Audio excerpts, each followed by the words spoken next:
अगर आपके बच्चों के सर में भी जुएँ और बारीक-बारीक सी लीखें हैं जिनको निकाल-निकाल कर आप खप गई हैं लेकिन वो पीछा नहीं छोड़ती, तो आज की वीडियो आपने बिल्कुल भी स्किप नहीं करनी, क्योंकि आज मैं आपके साथ ऐसे ज़बरदस्त से आइडियाज़ शेयर करूँगी जिनको इस्तेमाल करके आपके बहुत से मुश्किल काम चुटकियों में हल होने वाले हैं। बिस्मिल्लाहिर्रहमानिर्रहीम। शुरू अल्लाह के पाक नाम से जिसकी रहमतें और बरकतें हमारे घरों में शामिल हैं। चलते हैं जी टिप नंबर 1 की तरफ। अक्सर किचन में काम करते हुए ऑयल वगैरह या तो हमारे हाथ से गिर जाता है, या जब ऑयल का पैकेट खोलते हैं तो ऑयल डिब्बे की बजाय नीचे गिर जाता है। तो किस तरीके से हम उनको साफ़ करें? जब भी हम किचन टॉवल की मदद से उसको साफ़ करते हैं तो वो सारा ख़राब हो जाता है और हमारा काम बहुत ज़्यादा बढ़ जाता है। तो सिंपली आपने क्या करना है, गंदम का आटा जो हम रोटी बनाने के लिए इस्तेमाल करते हैं वो आटा आपने ऑयल के ऊपर स्प्रिंकल कर देना है। उसके बाद हाथों की मदद से इसको अच्छे तरीके से रब कर दें। जितनी भी चिकनाई होगी, चिकनाहट वगैरह, वो सारी ख़त्म हो जाएगी। आटा जो है वो बहुत अच्छे तरीके से सारे ऑयल को अब्ज़ॉर्ब कर लेगा। उसके बाद आटे को इकट्ठा करके आपने बिल्कुल भी ज़ाया नहीं करना, बल्कि उन जगहों पर जहाँ पर जो है वो चिड़िया वगैरह या कोई भी परिंदा वगैरह आकर बैठते हैं ना आपके घर की छत पर, वहाँ पर आप इसको डाल दें। तो इस तरीके से वो परिंदे इनको खा लेंगे और आपका आटा भी ज़ाया नहीं होगा, और इस तरीके से आपका जो किचन टॉवल है वो भी महफूज रहेगा। वरना जब भी हम ऑयल वगैरह साफ़ करते हैं तो वो बहुत ज़्यादा ख़राब हो जाता है। तो अच्छे तरीके से रब करके साफ़ कर लेंगे और उसके बाद आप टॉवल की मदद से इसको क्लीन कर लें। इस तरह से आपका काउंटर टॉप भी ग्रीसी नहीं होगा और ना ही आपका किचन टॉवल जो है वो ख़राब होगा। तो इस टिप को लाजमी ट्राई करिएगा जब भी आपको कभी ज़रूरत पड़े। चलते हैं जी अपनी टिप नंबर 2 की तरफ। ये टिप मेरे लिए तो बहुत ज़्यादा हेल्पफुल रही है। मुझे पूरी उम्मीद है कि आपको भी इससे बहुत फ़ायदा होगा। एक बड़े साइज़ की 5 लीटर वाली पानी की बॉटल जो होती है, उसका जो कैप वाला हिस्सा है ना, वो हमने सेपरेट कर लेना है। निशान सिर्फ़ इसलिए लगा रही हूँ कि आपको थोड़ा-सा आइडिया हो सके कि हमें कितना इसका पोर्शन चाहिए। तो इस तरीके से आपने इसको कटर की मदद से, कटर है तो वो ले लें, या फिर आप छुरी वगैरह गरम करके उसकी मदद से भी आप ईज़िली जो है वो इसको काट सकते हैं। तो मैं कटर की मदद से इसको सेपरेट कर लूँगी। तो इसी तरीके से आपने भी इसको हटा देना। उसके बाद जो इसका ढक्कन है, कोई भी इस तरीके से नुकीली चीज़ लेकर उसको गर्म करें और उस सारे कैप के अंदर आपने छोटे-बड़े इस तरीके से होल कर लेने हैं। आपने कोशिश करनी कि ज़्यादा बड़े ना हो, नॉर्मल साइज़ में ही हों, क्योंकि हमें ये ज़्यादा बड़े नहीं चाहिए। हम किस लिए इसको इस्तेमाल करेंगे अभी मैं आपको यूज़ करके दिखाती हूँ। तो ये हमारा एक ज़बरदस्त सा ऑर्गेनाइज़र जो है वो बन के तैयार हो गया है। अब हम इस कैप को इसके ऊपर बंद कर देंगे। आप देख सकते हैं कि मैंने ज़्यादा एक्स्ट्रा नहीं रखा। आप रखना चाहें तो रख सकती हैं साइड पे बॉटल का कुछ पोर्शन, लेकिन मुझे ऐसे ही चाहिए था तो मैंने अपने हिसाब से इसको तैयार कर लिया है। हमें इसका हैंडल भी चाहिए और ये कैप भी, सारा इसको हम इस्तेमाल करेंगे। अक्सर क्या होता है, आजकल सर्दियाँ हैं तो फ़िश वगैरह फ्राई करते हैं या बच्चों को फ्राइज़ वगैरह बना कर देते हैं, तो जो उसके ऊपर मसाला लगा होता है ना वो घी के अंदर चला जाता है। जब हमने उसको नेक्स्ट टाइम इस्तेमाल करना होता है तो फिर हमें स्टेनर की मदद से स्टेन करना पड़ता है, जिसकी वजह से हमारी स्टेनर भी ख़राब हो जाती है और एक मखसूस सी खुशबू भी उसके अंदर से आने लग जाती है जो ख़त्म नहीं होती। तो ये हमने एक डीआईवाई स्टेनर जो है वो घर पर तैयार कर ली है बगैर किसी भी रुपए पैसे खर्च किए। तो जब भी आपने ऑयल वगैरह स्टेन करना है, आराम से इसकी मदद से स्टेन करें। आप देख सकते हैं कितने ज़बरदस्त तरीके से ये हमारा स्टेनर का काम कर रही है, और जितने भी इसके अंदर ज़रात वगैरह होंगे वो सारे कैप के अंदर रह जाएंगे और ऑयल हमारा साफ़ सुथरा जो है वो सेपरेट हो जाएगा और उसको हम दोबारा से जो है वो रीयूज़ कर सकते हैं। तो इस टिप को आप लोग लाज़मी ट्राई करिएगा। इस तरीके से आपकी जो चाय वाली स्टेनर है वो भी ख़राब नहीं होगी, वरना उसमें से एक मखसूस सी खुशबू भी आती रहती है और उसको धोना भी बहुत मुश्किल होता है। तो सिंपली कैप को ओपन करें, जो भी इसके अंदर इस तरीके से कचरा वगैरह आएगा उसको आपने निकाल देना है, और उसके बाद कैप को और ढक्कन को आपने अच्छे तरीके से वॉश करके कहीं पर भी हैंग कर देना है जहाँ पर आपकी नज़रों के सामने रहे, और जब भी आपको ज़रूरत हो आप इस तरीके से इसको इस्तेमाल करें। तो आई होप ये टिप आपके लिए बहुत ज़्यादा हेल्पफुल रही होगी। चलते हैं जी टिप नंबर 3 की तरफ। यहाँ पर मेरे पास एक कॉटन के शापर इस तरीके से आते हैं। इस स्टफ़ में जब हम कपड़े वगैरह लेने जाते हैं तो उनको हम जो है वो अक्सर ज़ाया कर देते हैं। तो आज इसकी मदद से हम एक बहुत ही ज़बरदस्त सी चीज़ बनाएंगे। सबसे पहले ये जो इसका एक्स्ट्रा पोर्शन है उसको मैंने कट कर लिया है और इसको मैं डबल ट्रिपल फोल्ड कर दूँगी, जितनी तहें ईज़िली इसकी लग सकती हैं।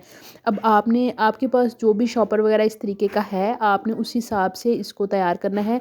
इसको हम सिंपली राउंड शेप में काट लेंगे।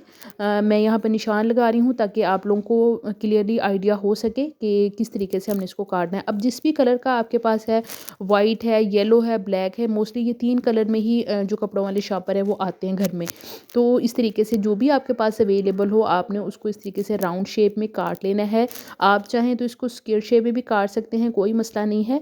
तो अक्सर क्या होता है कि घर में जब हम लोग नेल पेंट रिमूवर लेकर आते हैं ना, तो वो बहुत ज़्यादा इस्तेमाल होता है। घर में 2-3 लोग हों तो फिर महीना भी मुश्किल से निकलता है तो वो ख़त्म हो जाता है। और जब हम इसका कैप भी ठीक से बंद नहीं करते तो वो उड़ जाता है अंदर से ना। तो किस तरीके से हम जो है एक ज़बरदस्त सा DIY नेल पेंट रिमूवर तैयार करेंगे। यहाँ पर हमारी ये ज़बरदस्त से वाइप्स जो है ना वो तैयार हो गए हैं नेल रिमूवर के लिए। अब इसको हम इस्तेमाल करेंगे रिमूवर के तौर पर। इसको सिंपली आप चाहें तो इस तरीके से भी इस्तेमाल कर सकती हैं, लेकिन मुझे ये साइज़ में बड़े लग रहे हैं तो मैं बिल्कुल भी इनको इस तरीके से इस्तेमाल नहीं करूँगी। मैं मज़ीद सेंटर से इसको कट लगा लूँगी ताकि ये ज़्यादा भी हो जाए क्वांटिटी में और इसके अलावा ये ज़ाया भी ना हो, क्योंकि इस शेप में बड़े हैं। तो जैसे ये 2 बने हुए ना इस शेप के मैं इनको भी काट लूँगी सेंटर से छुरी कैंची की मदद से। तो आप भी इस तरीके से इनको तैयार कर लें। और आप देख सकते हैं एक छोटा-सा जो हमारे पास एक शॉपर था उसकी मदद से कितने ज़्यादा ये जो है वो क्लीनर बन के तैयार हो गए हैं। अब आपने कोई भी इस तरीके से छोटी-सी डिब्बी ले लेनी है, जो भी आपके पास अवेलेबल हो छोटे-बड़े साइज़ की। तो इन वाइप्स को उसके अंदर रख देंगे और उसके बाद हम ले लेंगे नेल पेंट रिमूवर। आपने सिर्फ़ 1 चम्मच इनके ऊपर डाल देना है, बस इतना सा ही डालना है कि हल्के-हल्के से ये उनके अंदर डिप हो जाए। तो आपके सामने मैंने थोड़ा-सा इसके अंदर ऐड किया है, 1 से 2 मिनट के लिए पड़ा रहने देंगे ताकि ये सारे का सारा फैल जाए इनके ऊपर। और फिर ये ज़बरदस्त सा हमारा नेल पेंट रिमूवर बन के तैयार हो गया है। अब इन वाइप्स की मदद से आप महीना 1.5 महीना आराम से गुज़ार सकते हैं। सिर्फ़ आपको एक वाइप इस्तेमाल करना पड़ेगा और उसकी मदद से दोनों हाथों की जो नेल पेंट है वो रिमूव हो जाएगी। और है ना ये ज़बरदस्त सा आइडिया। इस तरीके से आप अपने बहुत से पैसों को ज़ाया होने से बचा सकती हैं। तो मैंने जल्दी से यहाँ पर नेल पेंट भी लगा लिया है ताकि मैं आप लोगों को रिमूव करके दिखा सकूं, क्योंकि बहुत सी बहनें फिर कमेंट करती हैं कि आपने हमें इस्तेमाल करके नहीं दिखाया, अब हमें नहीं पता कि ये वर्क करेगा या नहीं। तो ये आपके सामने है, सिर्फ एक वाइप की मदद से कितने अच्छे तरीके से सारी की सारी नेल पेंट जो है वो रिमूव हो रही है। और सिर्फ इसी वाइप की मदद से दोनों हाथों की जो नेल पेंट है आप ईजिली जो है वो रिमूव कर सकते हैं। तो इस टिप को लास्ट में ट्राई करें तो ये नेल पेंट रिमूवर आपका महीना ईजिली गुजार देगा। अब हम चलते हैं जी टिप नंबर 4 की तरफ। जैसे कि मैंने आपको बताया था आज की सारी ही टिप्स बहुत ज़बरदस्त हैं, तो ये टिप भी बहुत ज़्यादा हेल्पफुल रहेगी। अक्सर जब हम लोग लहसुन वगैरह कूट रहे होते हैं ना तो वो उछल के बाहर की तरफ आता है, या जब हम हरी मिर्चें कूटने लगते हैं तो वो उसका पानी कई दफ़ा आँखों में भी चला जाता है जब हम जल्दी में कोई काम कर रहे हों। तो आज एक ज़बरदस्त सा ऑर्गेनाइज़र बनाएंगे। यहाँ पर मेरे पास एक डिब्बा है फार्मूला मिल्क, जो बच्चे इस्तेमाल करते हैं उनके घरों में तो लाजमी ये होगा। अगर ये नहीं है तो कोई भी इस तरीके का प्लास्टिक का ढक्कन लाजमी घर में होगा, आप इस तरीके से उसको इस्तेमाल कर सकते हैं। सिंपली हमने इसकी शेप के अकॉर्डिंग यहाँ पर निशान लगा लेना है ताकि हमें आइडिया हो सके कि हमें ये होल कितना सा चाहिए ताकि बड़ा या छोटा ना निकले। तो इस तरीके से मैंने हल्का सा इसको निशान लगा लिया है। उसके बाद मैं अंदाजे से ही मैंने निशान लगाया है। तो इस तरीके से ना कैंची की मदद से आपने इसको अंदर से सेंटर से निकाल लेना है ताकि हम जो है वो इसको अपनी चॉइस के अकॉर्डिंग तैयार कर सकें। तो यहाँ पर ये हमारा एक ज़बरदस्त सा ऑर्गेनाइज़र बन गया है। अब इस तरीके से आप पकड़ कर इस्तेमाल करना चाहें तो भी कर सकते हैं। अगर आप इसको नहीं भी पकड़ेंगे तो ये बहुत अच्छे तरीके से वर्क करेगा और ना ही तो लहसुन बार बार बाहर निकलेगा और ना ही मिर्चों के छींटे वगैरह आंखों में पड़ेंगे। तो ये टिप आप लोग लाजमी ट्राई करिएगा, इंशाल्लाह आपको बहुत फ़ायदा होगा। इसी से रिलेटेड एक और टिप मेरे माइंड में आई तो सोचा वो भी आपके साथ शेयर कर दूं। इसके लिए भी हमें सिर्फ इसका ढक्कन चाहिए डिब्बे का। और अक्सर क्या होता है जब हम लोग खाना वगैरह बना रहे होते हैं ना तो जो चम्मच होते हैं उनको हम डायरेक्टली चूल्हे के ऊपर रख देते हैं। तो ये बिल्कुल भी सेफ़ नहीं है, क्योंकि हमें बिल्कुल नहीं पता कि चूल्हे के ऊपर कौन कौन सी चीज़ें गुजर कर जाती हैं। हम अपनी तरफ से तो रात को बहुत अच्छे तरीके से नीट एंड क्लीन किचन को करके जाते हैं, लेकिन फिर भी कॉकरोच या छिपकलियाँ वगैरह वहाँ पर घूमती रहती हैं। तो आपने बिल्कुल भी डायरेक्ट चूल्हे पर नहीं रखना। आप इस तरीके से इसको ढक्कन को भी इस्तेमाल कर सकते हैं। अगर ये नहीं है तो इस तरीके से कुछ प्लेट्स ख़राब हो जाती हैं जो हमारे इस्तेमाल में नहीं रहती, तो उनको भी आप इस काम के लिए इस्तेमाल कर सकते हैं। जब भी आप खाना बनाएं तो इस तरीके से अपने पास रख लें। उसके बाद वॉश करके चूल्हे के नीचे वाली साइड पर रख दें और जब भी चाहिए हो वहाँ से निकाल लें और वॉश करके इस्तेमाल करें। इस टिप को भी आप लोग लाजमी ट्राई करिएगा। अब हम चलते हैं जी अपनी लास्ट टिप की तरफ। लास्ट टाइम मैंने एक वीडियो शेयर की थी कि धागे की मदद से किस तरीके से हम जुएँ जो है वो आसानी से निकाल सकते हैं। तो बहुत सी बहनों की कमेंट आए थे कि हमें धागा जो है वो इसमें एडजस्ट करना नहीं आ रहा, और ये फिर आपने हमें बताया कि ये निकाल देना है जब भी इस्तेमाल करना। तो ये बहुत मेहनत का काम है। कुछ ऐसी टिप दें जो हमें बार बार निकालना भी ना पड़े, ये काम करना भी ना पड़े और हमारे लिए आसानी भी हो। तो सबसे पहली चीज़ तो ये कि जब हम लोग कंघी लेकर आते हैं ना तो इस तरीके से एक हल्का सा एक एक लाइन, एक बॉर्डर सा बना होता है। जब हम जुएँ वगैरह बच्चों के निकालते हैं तो कई दफ़ा आ भी जाती है अंदर, लेकिन वो अंदर से घिर जाती है। तो हमारा इस पर धागा लपेटने का मकसद, या जो आज मैं टिप आपको दे रही हूँ उसका मकसद सिर्फ ये है कि इनके ये जो साइड्स बनी हुई है ना, इनमें स्पेस आ सके, और जब कोई भी बारीक से बारीक लीखें या जुएँ वगैरह जो सरसे हैं वो ईज़िली निकल सकें और हमें बार बार जो है ना वो इसका इस्तेमाल ना करना पड़े। तो उसी तरीके से हम जो है वो जिस तरीके से धागे की मदद से हमने किया था, जिन मेरी बहनों की वीडियो नहीं देखी वो भी लाजमी देखें। मुझे तो वो तरीका खैर ज़्यादा ईजी लगा था, लेकिन आप लोग ये तरीका भी आजमाएं, इससे भी उससे ज़बरदस्त जो है ना रिज़ल्ट मिलेंगे। तो रबड़ बैंड हर घर में इजीली होंगे, जिनके घरों में बच्चे हैं, जिनकी आपने जुएँ निकालनी है ना, उनके रबड़ बैंड ही आपने इस्तेमाल करने हैं। तो इस तरीके से एक रबड़ बैंड की मदद से हम 2 से 3 बल इजीली जो है वो लगा लेंगे।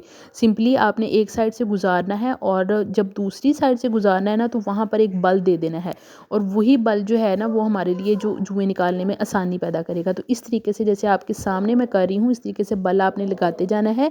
हमारा ये काम करने का मकसद सिर्फ ये है कि इनके दरमियान में ना स्पेस आ जाए, और जब हम जुएँ वगैरह निकालेंगे ना तो फिर वो निकलेंगी नहीं, और ये जो हमने इस तरीके से इसके दंदाने से बनाए हैं ना, इनके अंदर बारीक से बारीक लीखें या एग वगैरह जुओं के जो होते हैं ना वो आराम से आ जाएंगे, और आपको बहुत ज़्यादा खपना नहीं पड़ेगा। वरना माएँ बेचारी सारा सारा दिन बच्चों को लेकर बैठी रहती हैं, बच्चे भी बहुत ज़्यादा इरीटेट होते हैं, और जुएँ भी जाकर कहीं ख़त्म होती हैं। तो इस तरीके से आप इस आइडिया को लाजमी ट्राई करें। इस तरीके से आप एक दफ़ा इसको बना कर रख लें, ये आपको जो है ना वो डिस्कार्ड भी नहीं करना पड़ेगा, बार बार निकालना भी नहीं पड़ेगा, क्योंकि रबड़ बैंड है ना, तो इसको हम ब्रश की मदद से जब हम वॉश भी करेंगे ना तो ये बहुत अच्छे तरीके से वॉश हो जाएगा। तो इस टिप को आपने लाजमी ट्राई करना है, इंशाल्लाह आपको इससे बहुत फ़ायदा होगा। आई होप आज की टिप्स आपको ज़रूर अच्छी लगी होंगी। अगर वीडियो कहीं से भी हेल्पफुल लगी है तो फिर वीडियो को जल्दी से लाइक और चैनल को सब्सक्राइब भी कर दें, ताकि आने वाली हर वीडियो का नोटिफिकेशन आपको ईजिली मिल सके। मिलते हैं नेक्स्ट वीडियो में। अपना बहुत सारा ख्याल रखिएगा, दुआ में याद रखिएगा। अल्लाह हाफिज़।